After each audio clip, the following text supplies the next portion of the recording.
আসসালামু আলাইকুম সবাইকে। Welcome to my channel.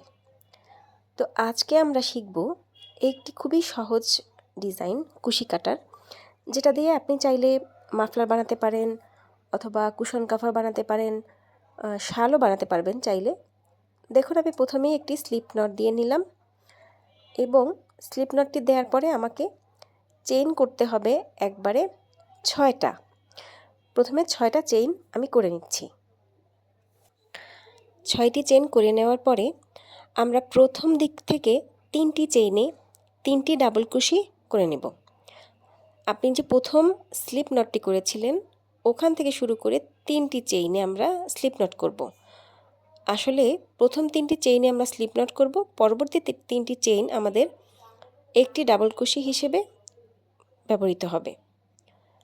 তো দেখুন, প্রত্যেকটি চেইনে আলাদা আলাদা 3টি ডাবল কুশি করে নিচ্ছি আমি। এতে আমার 4টি মোট ডাবল কুশি হবে এই লাইনে।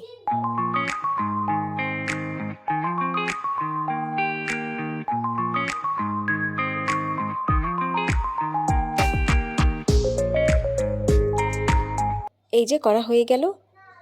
একটু খেয়াল করে দেখলেই ডিজাইনটি ধরতে পারবেন। এরপরে আমরা আবারও 6টি চেইন করব। এই যে 6টি চেইন করে নিলাম।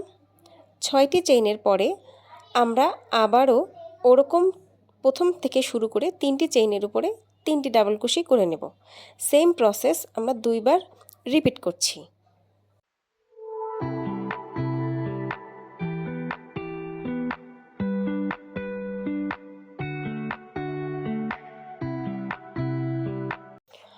তো দেখুন, আমি আবারও 3টি ডাবল কুশি করে নিচ্ছি। এরপরে আমরা নিচের প্রথম যে 3টি ডাবল কুশির সেটটা ওটাকে আমরা উল্টে দেব।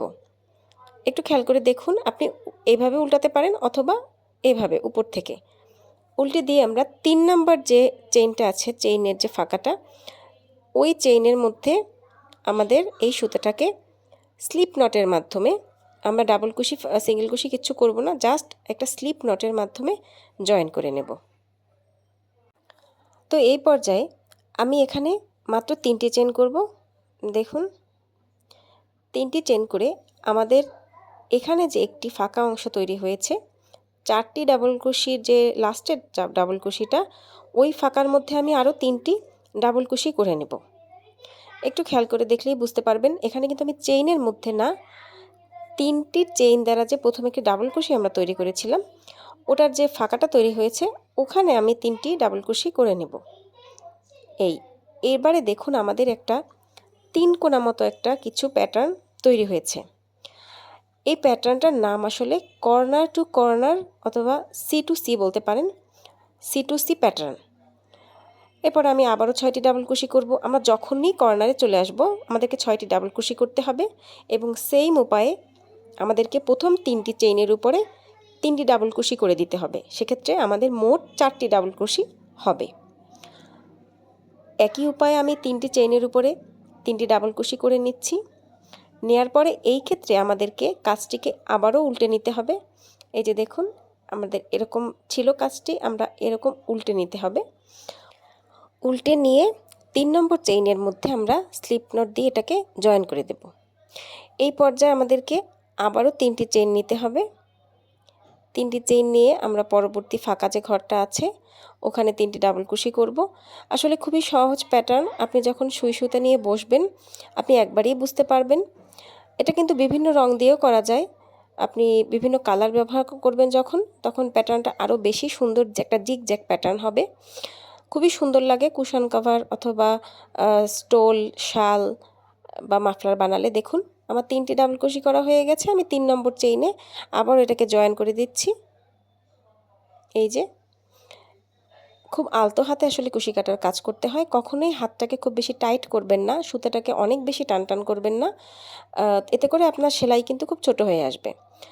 এই সেম প্যাটার্ন আমি 3টি চেইন করলাম, আবারও 3টি ডাবল কুশি করলাম। আমি কর্নারে যাওয়ার পরে বলছি যে এখানে আমাদের সেম কাজ বারবার বারবার করেই করতে হয়। তো দেখুন, এখানে কিন্তু একটা কর্নার প্যাটার্ন তৈরি হয়েছে, যেটা আমরা কর্নার থেকে শুরু করেছিলাম। আস্তে আস্তে প্যাটার্নটা বাড়ছে, সামনের দিকে আগাচ্ছে। এভাবে আপনি চৌকা করতে পারেন, লম্বা করতে পারেন, বিভিন্ন যেটা আপনার দরকার সেই সাইজটা কিন্তু আপনি করে নিতে পারেন। আমি চলমান লাইনটা করে তারপরে ফিরে এসেছি।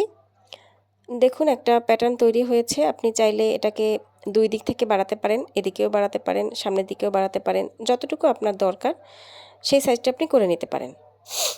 তো কালার চেঞ্জ করলে জিনিসটা কেমন দেখায় এটা এখন আমি আপনাদেরকে দেখানোর চেষ্টা করছি। দেখুন আমি লাল একটা কালার নিয়ে নিয়েছি। অন্য কালারের সুতা জয়েন করার সময় যেটা একটু খেয়াল রাখবেন, শেষের যে ডাবল কুশিটা আমি খুলে ফেললাম দেখানোর জন্য যে কিভাবে জয়েন্ট করলে কালারটা দেখতে ভালো লাগে এবং জয়েন্টটাও সুন্দর হয়। শেষে যে ডাবল কুশিটা এটা যখন করবেন একটু খেয়াল করুন, একবার ইয়ার্ন ওভার করে আমরা সুতাটাকে টেনে নিয়ে আসলাম। একবার আপনি দুটো সুতা ছেড়ে দিলেন, দ্বিতীয়বার আমরা ছাড়বো না। দ্বিতীয়বারে ওই সুতাটা একটা স্লিপ নট দিয়ে ওই সুতাটাকে এই সুতার মধ্যে পরিয়ে নিব। দেখুন আমি কিভাবে করে নিচ্ছি, এই যে, এবং একটু টান দিয়ে হালকা পেছন থেকে আগের সুতাটাকে একটু টাইট করে নেবেন, তাহলে আর এটা খুলে আসবে না বা ছুটে যাওয়ার কোনো সম্ভাবনা নেই। এবারে আবারও আমাদের সেই 6টি চেইনের প্রথম চেইন থেকে 3টি চেইনে আমরা ডাবল কুশি করে নেব। সেম প্যাটার্নে আপনি রিপিট করবেন। আমি ভিন্ন কালার দিয়ে দেখাচ্ছি, লাইনটা শেষ করে ফিরে আসছি। তো দেখুন আমি লাইনের শেষ পর্যায়ে আছি। রঙটা পরিবর্তন করার পরে কিন্তু দেখতে আরও বেশি ভালো লাগছে।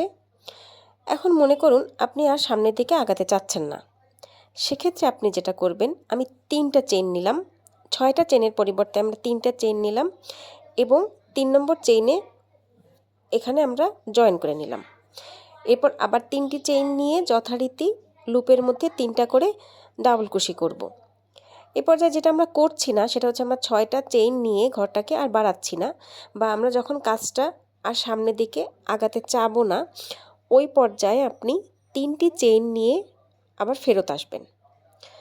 পুরো লাইনটি করে ফিরে আসলাম। দেখুন এখান থেকে কিন্তু আমি আর সামনের দিকে আগাইনি, এখান থেকে ওদিকে চলে যাচ্ছি। আমি ক্লোজ করতে চাচ্ছি আসলে জিনিসটাকে। যখন আপনি আর বাড়াতে চাইবেন না তখন আপনি 3টি চেইন করে এগিয়ে নিয়ে আসবেন। আশা করছি বুঝতে পারছেন।